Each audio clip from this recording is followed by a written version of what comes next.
পৃথিবীরও শেষ প্রান্ত আছে যেখান থেকে আপনি চাইলে আর সামনে যেতে পারবেন না। এমন এক জায়গা যেখানে গেলে আপনার গাও কাঁপানি শুরু হয়ে যাবে, বমি বমি ভাব হবে এবং নিচে তাকালে মাথা ঘুরে পড়ে যাওয়ার সম্ভাবনা রয়েছে।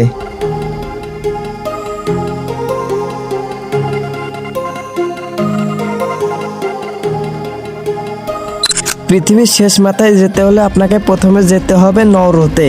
যদিও সেইখানে পৌঁছানো খুব কষ্টের ব্যাপার। সেইখানে যাওয়ার জন্য নগরান প্রদেশের ইস্টার্ন পৌরসভা থেকে 8 কিলোমিটার পথ পাড়ি দিতে হবে। আবার পাথরের পথ 4 কিলোমিটার পাড়ি দিতে হবে।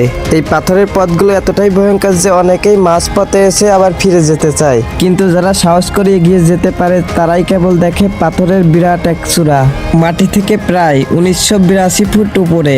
আর সেই বিশাল পাথরটি ঝুলে আছে আকাশের কিনারায়। কোনো ব্যারিকেড নেই, নেই কোনো রেলি, শুধু পাথরের একটা মাথা আর সামনে মৃত্যুর ডাকের হাতছানি। নওরোজ সরকার আগেই বলে রেখেছেন, এখানে যে যাবেন সে নিজের দায়িত্বে যাবেন। এখানে একটু ভুল মানে চিরকালের জন্য বিদায়। এটা জানার পরেও প্রতি বছর লাখ লাখ মানুষ আসে এই মৃত্যু প্রান্তে। অনেকেই বলে এইখানকার বাতাস একেবারে বিশুদ্ধ, তাই এইখানকার বাতাস বোতলে করে বিক্রি করা হয়। এছাড়াও এই জায়গাটিতে অনেক মুভির শুটিং করা হয়েছে, যেমন মিশন ইম্পসিবল 6 মুভির।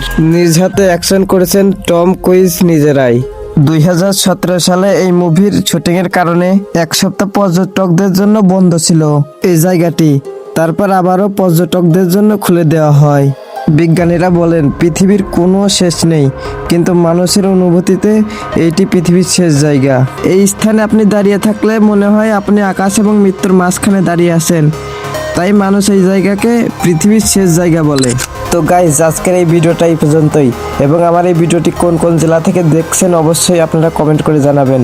এবং এই ধরনের ভিডিও পেতে চাইলে আমার চ্যানেলটি সাবস্ক্রাইব করে রাখুন। আমি আপনার বন্ধু Shamim. Have a good day and good bye.